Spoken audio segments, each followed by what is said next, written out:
எந்த வீட்டில் நாய் இருக்கிறதோ அந்த வீட்டில் மலக்கு வரமாட்டாங்க.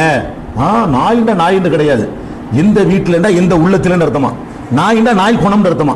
எந்த உள்ளத்துல நாய் குணம் இருக்கிறதோ அங்க மலக்கு வரமாட்டாங்க. கேட்கறவனுக்கு இது புதுசா இருக்க, புதுசு எப்பவுமே இருக்குங்க, கிறுக்குத்தனமா இருந்தாலும் சரி.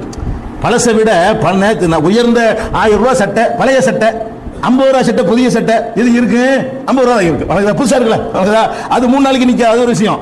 புதுசா ஃப்ரெஷ்ஷா இருக்குது, இது ஒரு 5 வருஷம் 6 வருஷம் போட்டு ரொம்ப பழசா போன ஒரு சட்டையா இருக்குது, 1000 ரூபாய்க்கு எடுத்தது. இருந்தாலும் நம்ம என்ன செய்வோம், புதுசு இருக்குல்ல, என்ன இருந்தாலும் 50 ரூபாய் ஃப்ரெஷ்ஷா இருக்குதுல்ல அப்படின்னு நினைக்குவோம். அரபியில பழமொழி சொல்லுவாங்க, குல்லு ஜதீதின் லதீதுன் உண்டு. ஒவ்வொரு புதுசும் டேஸ்டா இருக்கும். புதுசா இருக்கிற எல்லாமே என்ன இருக்கு, ஒரு வித்தியாசமா தான் இருக்கு, மனிதன் இருக்கக்கூடியதா இருக்கு. நீங்க பாக்குறாங்க, இது எவனும் சொல்லலைங்க. மாட்டுக்கு போய் மாடுன்னு சொல்லி தந்தாங்க நமக்கு. நப்சுன்னு எவனா சொன்னாங்கன்னா, நாயிண்டா இவ்வளவு அழகான வழக்கம், இந்த உள்ளத்துல நாய் குணம் இருந்தால் மலக்குகள் வரமாட்டாங்கன்னா இவ்வளவு அழகா இருக்கிறது அப்படின்னு சொன்னோன்னு நிலத்துல ஆட்டுறாங்க. அடே, மாட்டுக்கு மலக்குக்கு மலக்குன்னு அர்த்தம், வீட்டுக்கு வீடுன்னு அர்த்தம், நாய்க்கு நாய் தான் அர்த்தம். சம்பவங்களும் நடந்திருக்கு. ரசூல் ஸல்லல்லாஹு அலைஹி வஸல்லம் ஒரு நாள் செய்யறாங்க, வீட்டில் இருக்கிறாங்க, ஜிப்ரீல் அலைஹிஸ்ஸலாம் வர்றதா சொல்லிட்டு போயிட்டாங்க. அவர் வரல. அடுத்த நாள் ஏன் நேற்று வர்றேன் ஜிப்ரீல்ட்ட கேட்கறாங்க, வர்றேன்னு சொல்லிட்டு போனீங்கல்ல, ஏன் நேற்று வரல? நான் வந்தேனே, வந்தா வீட்டில் உங்க கட்டிலுக்கு அடியில் ஒரு நாய் இருந்துச்சு தானே, வரல. யார் சொல்றா? ஜிப்ரீல் அலைஹிஸ்ஸலாம் சொல்றாங்க. இப்போ ரசூலுல்லாஹ்ட்ட நாய் குணம் இருந்துச்சு, அப்ப ரசூலுல்லாஹ்ட்ட நாய் குணம் இருந்து இவங்கள்ட்ட நாய் குணம் இல்லையா?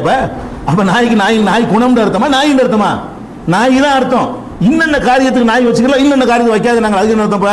வேட்டை நாய் வச்சுக்கிறீங்க, வேட்டையாடுவதற்கு நாய், பயிர் பச்சைகளை காப்பாற்றுறதுக்கு நாய், அதெல்லாம் யூஸ் பண்ணிக்கலாங்கிறாங்க. அது இப்போ நாயின்னு எதை குறிக்குது? இப்போ கல்பா போய் காப்பாத்து, கல்பா போய் வேட்டையாடும், அப்போ இந்த கல்புன்னு அர்த்தம். இந்த மாதிரி எல்லாம் நிறைய விளையாடி இருக்கிறார்கள்.